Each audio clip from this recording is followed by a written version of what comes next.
Yan o. Sana hindi one-sided ang ating prosecution, sabi ni Robin Padilla. Saan ka man nakakita, Senator Robin, na prosecution? Nakakita ka na, Robin Padilla, ng prosecution na after na i-akusa yung akusado, nagdadasal na lang ako. Yan ang reaksyon ni Private Prosecutor Lorna Capunan sa naging manifestation ni Senator Judge Robin Padilla na sana hindi one-sided ang ating prosecution. Pagpistigo.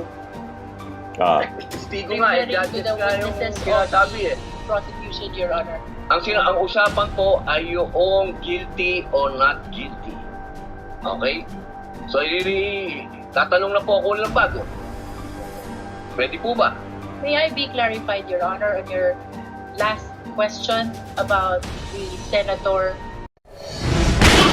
Nagbabagang mga balita at pagtalakay sa mga isyu ng lipunan. Bulsa, opinyon, banat at paglalantad sa katotohanan. Bulsa, what you see is what you get. You decide. Ito po mga kababayan, si Dante Marabilia. So nagkalat na naman po ng kahihiyan itong si Robin Padilla. Bakit niya Mr. Marabilia? Sabihin ba naman na sana daw yung prosecution hindi one-sided? Yan o. Sana hindi one-sided ang ating prosecution, sabi ni Robin Padilla. Saan ka man nakakita, Senator Robin, na prosecution? Nakakita ka na, Robin Padilla, ng prosecution na after na i-akusa yung akusado, i-defend niya. Yan o. Sana hindi one-sided ang ating prosecution. Ito ang iling ni Senator Judge Robin Padilla sa kaligatnaan ng pagtatanong niya kay lead prosecutor Gervil Luistro sa ikasyam na araw ng impeachment trial ni Vice President Sara Duterte. Sa isang press conference matapos ang trial, sinagot ito ni Luistro at sinabing mas nakapagtatakaan niya kung ipagtatanggol nila ang respondent. Sabi ni Jinky Luistro, siguro nakapagtaka kapag naging neutral ang prosecution at kung i-defend namin ang respondent. Saan ka nakakita, mga kababayan, na prosecution one-sided? Kahit yung defense, wala pong defense na two-sided. Hindi one-sided, two-sided. Na after na i-defend niya yung kanyang kliyente, inakusa niya, idiniin niya. Ang dapat na maging hindi one-sided kayo ng mga senator judges. Dapat impartial kayo. Yung statement na yan, Robin Padilla, dapat sinasabi mo yan sa harap ng salamin, kausap mo sarili mo. Walang prosecution po. Kaya tama sasabi niya, ni Jinky Luistro, mas nakapagtataka kung yung prosecution dinidefend yung akusado. Ang dapat din yung pagtakan, yung sarili ninyo. Kasi dapat impartial kayo, mga senator judges, tulad ni yung magkapatid na Cayetano, na pag pinakinggan mo ay nasa defense side. Kasama na ng defense team, kasama po kayo doon, Robin Padilla. Anong klaseng sinadukat? Siguro dapat nito mga kababayan, expel dito siya, Senator Robin Padilla, for ignorance. Gusto niya na maging two-sided, hindi one-sided, kundi habang inaakusa ng prosecution ang akusado, kailangang i-defend. Kaya tuwang-tuwa po si Atty. Ibanez. Sabi po ni Atty. Carlo Ibanez, hindi talaga ako makaget over dito. Your Honor, BP Sara committed betrayal of public trust. However, Your Honor, we must also consider that she did not betray the public trust. Therefore, BP Sara should be acquitted. But on the other hand, she must be convicted.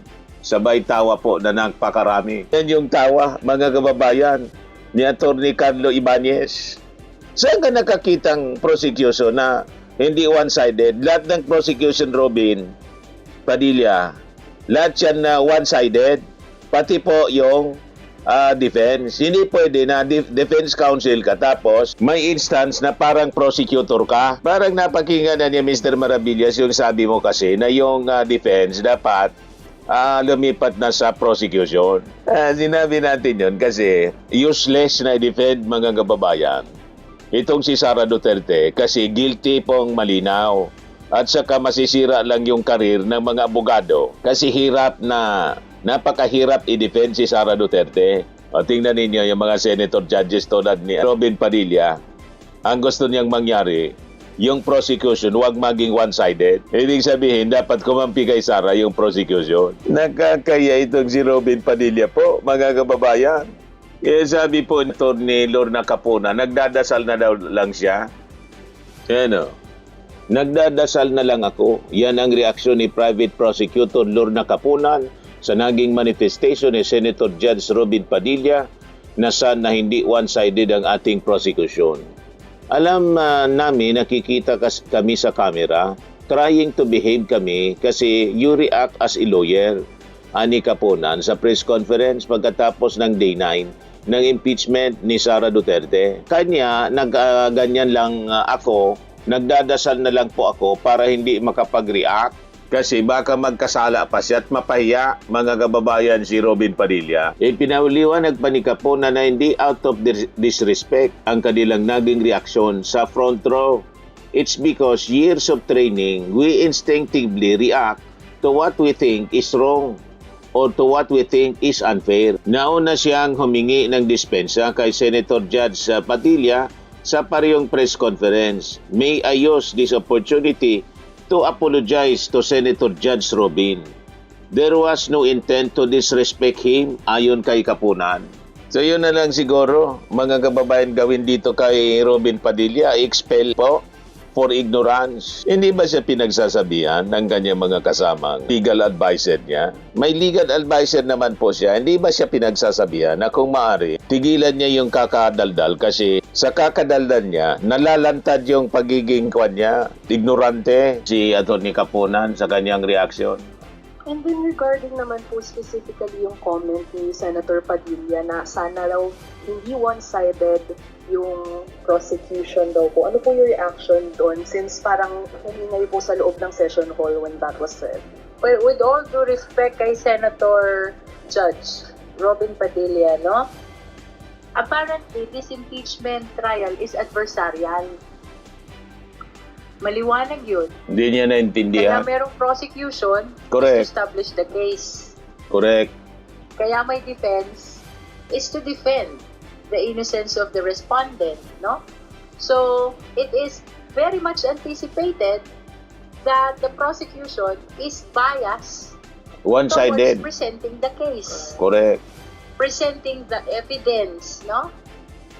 Siguro mas nakakapagtaka pag naging neutral ang prosecution. Correct. At lalong nakakapagtaka kung i-defend namin yung respondent, no? So, Ayun na lang tumawa. I think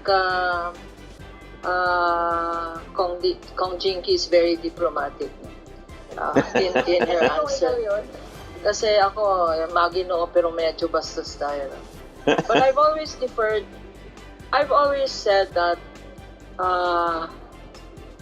sometimes the Senate impeachment hearings are in black and white.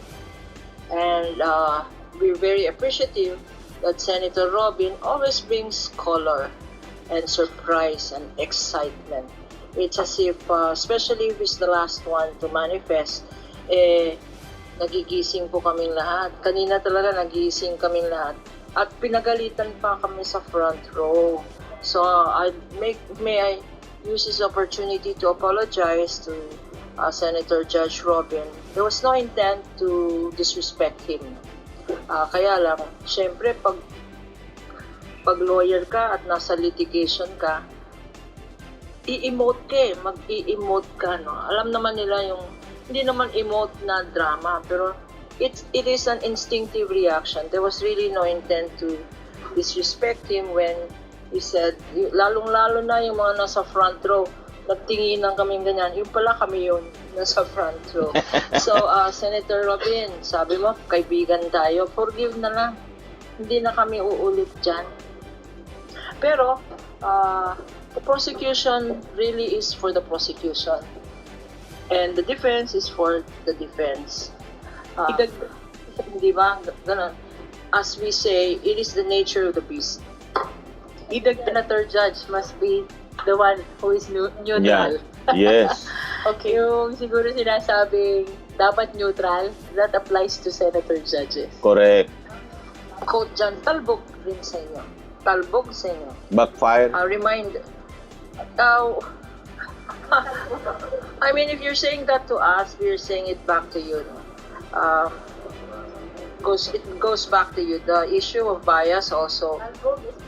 We're bouncing back the question, back to you. That's tama ba is correct is talbog, no? So Ibalik lang natin doon sa tamang konteksto, no? Of course, with due courtesy to Senator Robin, nirirespeto naman natin yung kanyang pananaw na parang one-sided, no, ang prosecution. Pero ibalik natin, ang Kongreso ang siyang tumanggap ng impeachment complaint sang-ayon sa konstitusyon.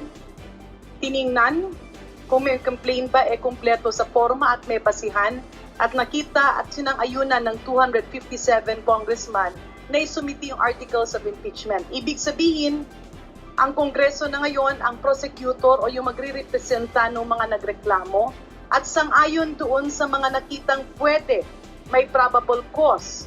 Ngayon ay naiakyat iyan sa korte na ang Senado in this case. Dito naman sa korte, talagang bubuksan mo na ang lahat ng prueba na ipapakita ng prosecution para i-confirm or sang-ayunan or tuldukan yung mga reklamo at patotohanan yung mga reklamo. Yung defense naman ay yung akusado kung saan in its word itself, defense, dedepensa. Yan po ang sitwasyon.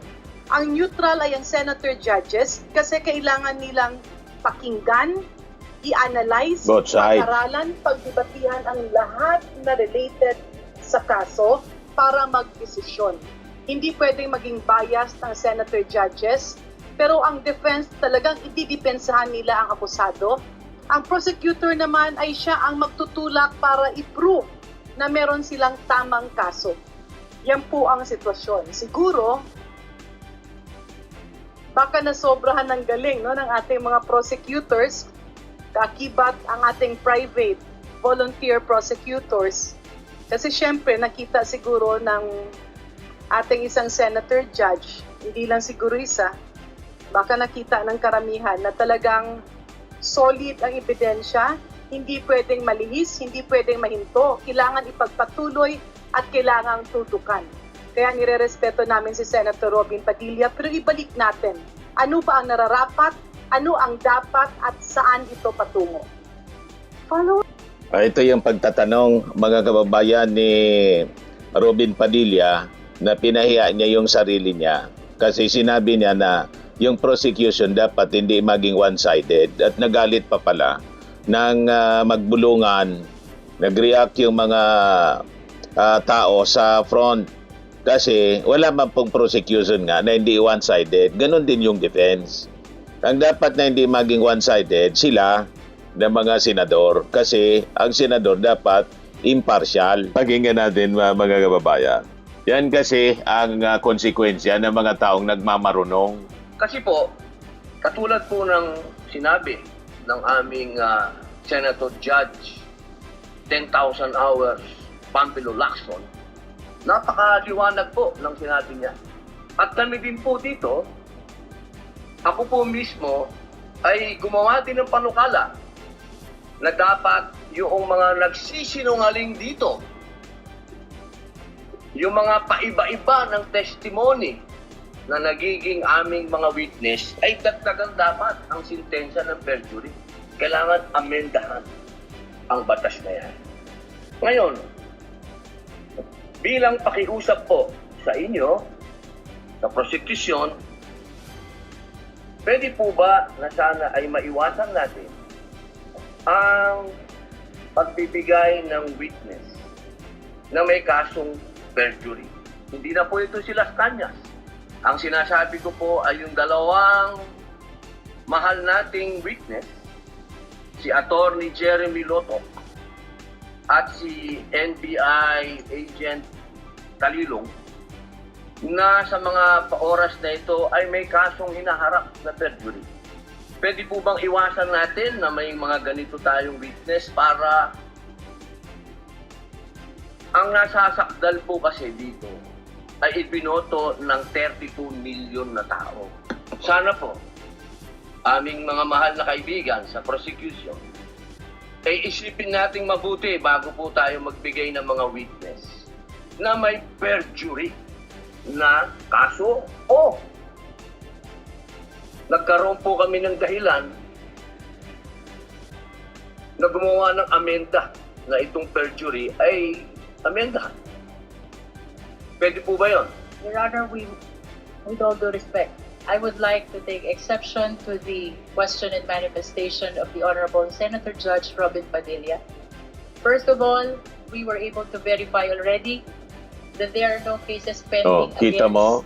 the prosecution witnesses. Wala mang In kaso addition, Your pala. Honor, and only to respond to the concern of the Honorable Senator Judge Padilla.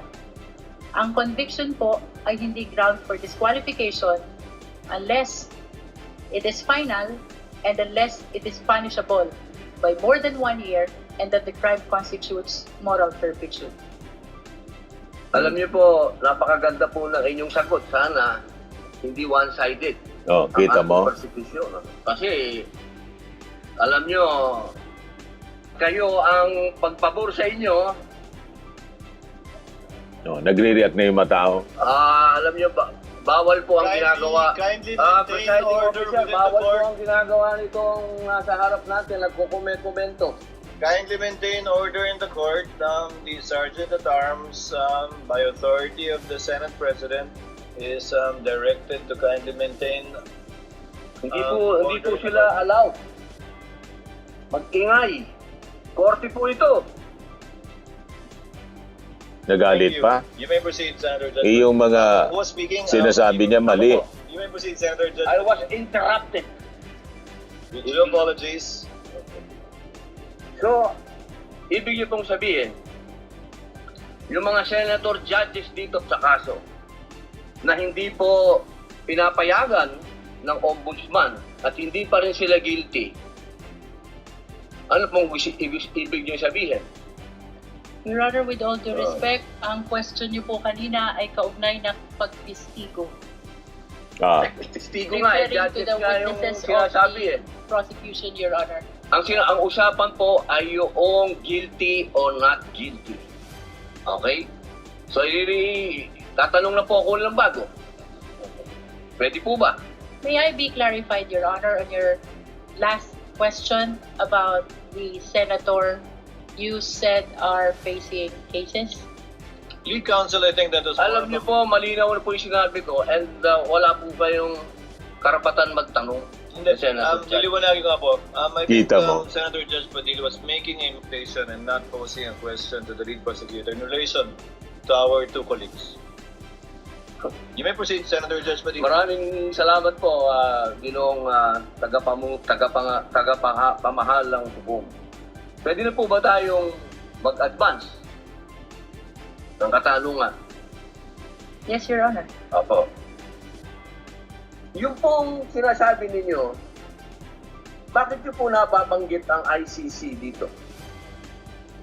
Ano po ang kinalaman ng ICC dito sa ating pagdinig? With all due respect, Honorable Senator Judge Robin Padilla, tawag-tawa na sana yung mga nasa audio. at marahil panglima ng banggit ng presiding officer.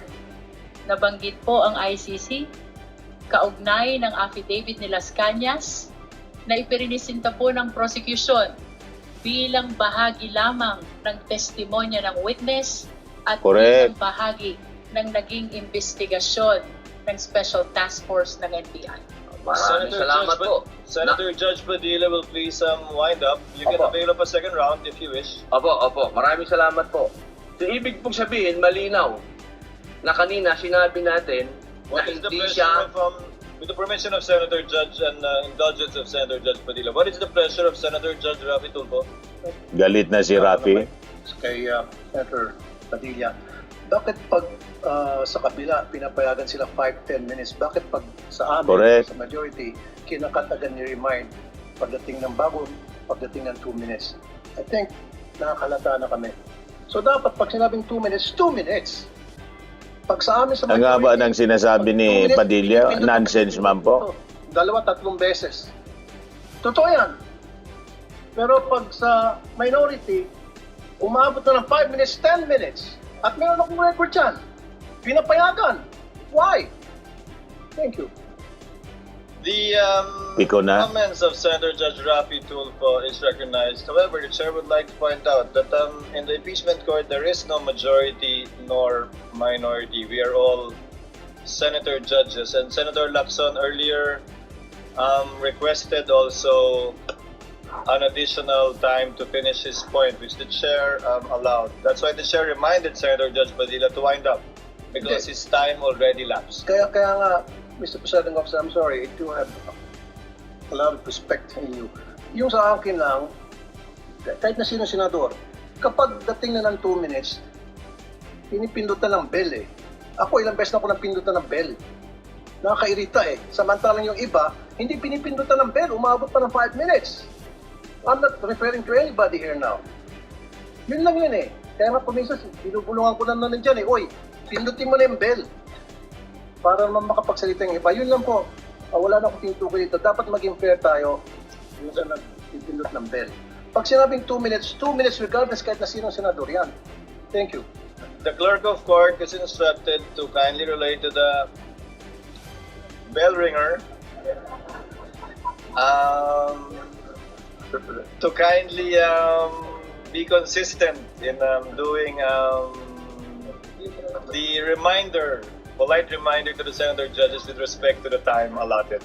Senator Judge Cayetano Alan. No, I take Tama si Tulfo, lalo na si Cayetano. Siya na yung pinakang 6,800 plus yung count ng dinaldal niya. Mas marami siya pang dinaldal kaysa kay yung presiding officer. Ay puro nonsense at yung mga sinasabi nila to defend Sara Duterte. Kaya yung statement niya na dapat hindi maging one-sided yung prosecution, iyon ay dapat sinasabi na sa sarili niya at sa mga kasama niya na umaakto ng member ng defense team. Yan ang totoo niyan, mga kababayan. At yan ang observation ng marami sa ating mga kababayan na nanonood po dito sa impeachment trial ni Sara Duterte. Ayan man lang po, mga kababayan. Ako po si Dante Maravillas. Bye-bye po. God bless. Swimming and lifting cream, pinapahid po sa mga pulses in affected area. Mainam po sa paninigas ng mga kaso-kasuan. Ito naman po, Automax Radiant Serum. Sa mukha naman yung application, anti-aging po siya. You will look 10 years younger than your age. Sa mga cancer patients naman po, baka lang gusto ninyo itong itry. Neng siya red mixed fruit drink.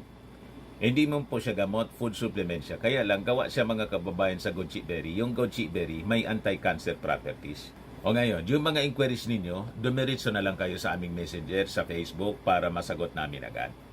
Ayos pa? Ayos na ayos niya, Mr. Maravilla. Sa mga naghanap po ng malinis and spacious fitness gym, pumunta lang po kayo sa aming Colossal Fitness Gym. May Grab car rental din po kami. But anyway, ito po pala yung aming bagong product na binibenta online. I am worldwide amazing pure organic barley powdered drink mix from Australia. Negosyo to ng aking anak na architect entrepreneur Riz Maravillas. Ayan po. Kontakin na lang po ninyo siya, Riz Maravillas on Facebook. Ang mga health benefits niya, boost immunity, improves digestion, enhance energy levels, packed with antioxidants, prevent cancer. Ito naman po yung bago naming product na binibenta online. Eye Glow Serum, whitening po siya. Tingnan ninyo yung epekto sa aking anak na architect before and now. Yung mga inquiries po ninyo, dumiretso na lang kayo sa kanyang Facebook account, Riz Maravillas.